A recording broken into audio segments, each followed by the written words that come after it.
我是麦克，今天经朋友推荐来暗区体验服体验那个新开的全新的可以开车的地图矿洞，却发现12级以后才能玩，忍不住就想吐槽下官方，这是瞧不起谁呢？体验也分档次的嘛。虽然我现在只有5级，难道就不能越级挑战？狙击手麦克的暗区菜鸟成长日记第2集。没办法，我只能先把等级提升起来了。毕竟我现在连农场都不熟悉。好在这几天跟大量的恨铁不成钢的粉丝学习了不少的基础知识，甚至有粉丝不分昼夜的发私信给我讲解基本操作，终于让我学会了如何标点，如何看物品价值。因此如今的我早已经脱胎换骨，估计哪怕遇到10级大佬，我也能掰个腕子。有声音，我可是戴着死鬼的耳机的，好像在门后面。咦，这是个真人还是游荡者？游荡者应该不会背个背包吧？而且看他其他装备也还行，不管了，先打了再说。看盒子是个真人，先关门，今天风大。哎，门咋又开了？没关紧，不对，有生活提示，有人来了。又是个真人玩家，他好像没听到我。哎，跑，还有人！万幸是2个系统战神。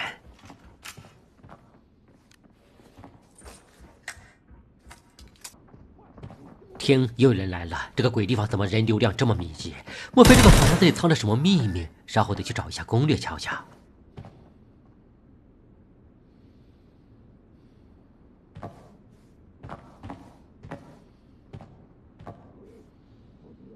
现在没声了，看见这哥俩都带了啥好东西。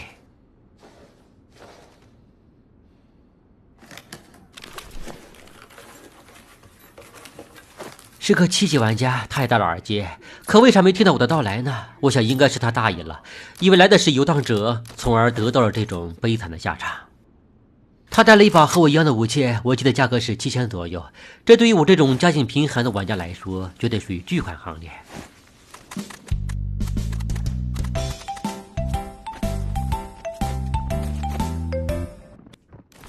跑，又有人来了。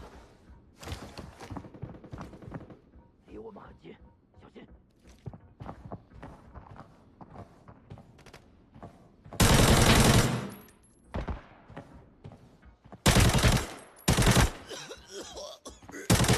说实在话，这游戏也太吓人了，总会让我有一种毛骨悚然的感觉。莫非大家喜欢这游戏，也是喜欢这种莫名的刺激感吗？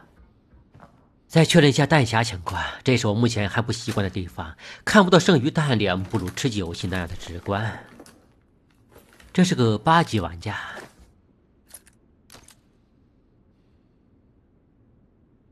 哎，不错呀，他竟然带的是 MP5。有粉丝教过我如何看物品价值，发财了，1万块呀！我突然有个想法，后期不需要搜房子，我们吃鸡领域流传着一句话：搜1城不如等1人。我只需要黑吃黑，打击这些落单的玩家就足够了。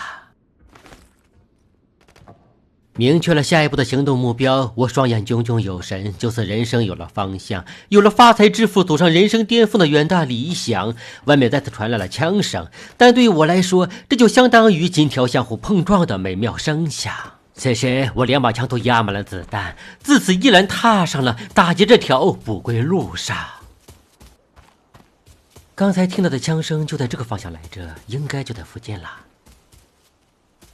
咦，游荡者真人，是个游荡者的盒子。凭借我吃鸡多年的经验判断，这种连续的枪声绝对属于真人玩家，前面有才，而且不远。看到了，而且人还不少呢，咱们悄悄地从他们背后绕过去。等下，刚才是不是骨折的声音？算了，先不管他。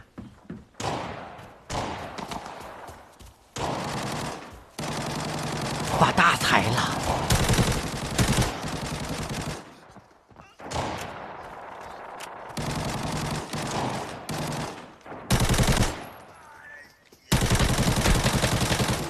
哇塞，他的甲不错，我预定了。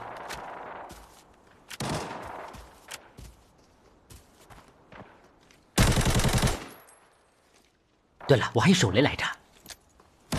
咦，丢偏了。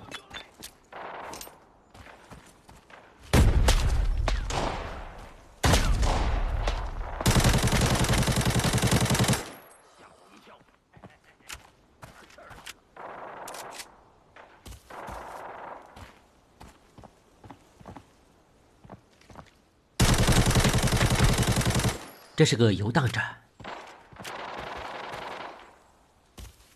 这个时候先不要慌，先检查一下弹药情况。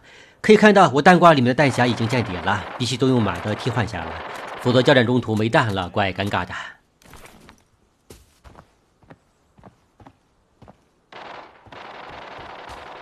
这附近应该没人了，其他的枪声都在远处的房子里，又到了舔包的幸福时刻了。这防弹衣确实比我的好，我没有嫌脏，果断换了上去。只不过他的武器不是很好。哎，原来是个刚进来的穷鬼。再看一下这个，哎，不好，有狙击手！我不得停留，迅速遁走。虽然我暂时无法判断这是个游荡者还是真人，但古人云：君子不立围墙之下。在任何时候，我们都要把风险规避到最低层次，这是我吃鸡多年存活率那么高的原因之一。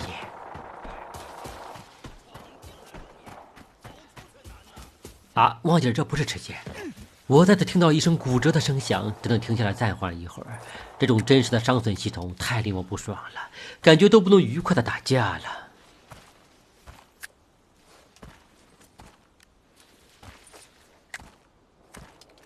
我突然想起个事儿，上一次吃了那么多止痛片，越吃越冷，有粉丝说吃多了得喝水，我这次貌似又忘记带水了。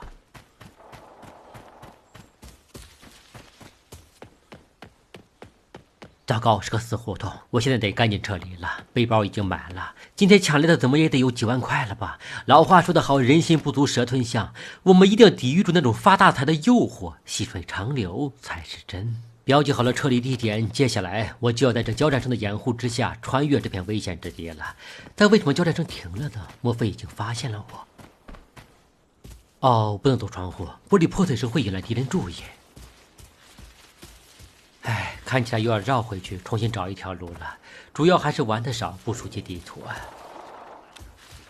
停，前面打得好激烈，我现在孤身一人，没有队友，必须尽可能的避开他们的视线。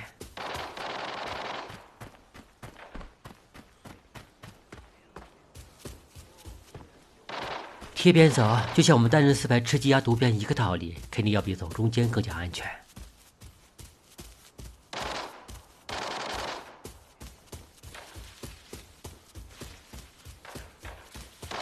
这枪声怎么越来越近，越来越密集了？我有点想去掺和一下，但又怕阴沟里翻船，损失了好不容易抢来的物资。算了，忍住，先走。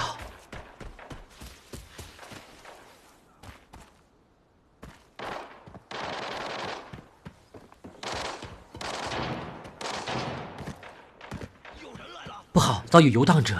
此时开枪会引来敌人的，但撤离地点就在眼前了，希望没有意外发生。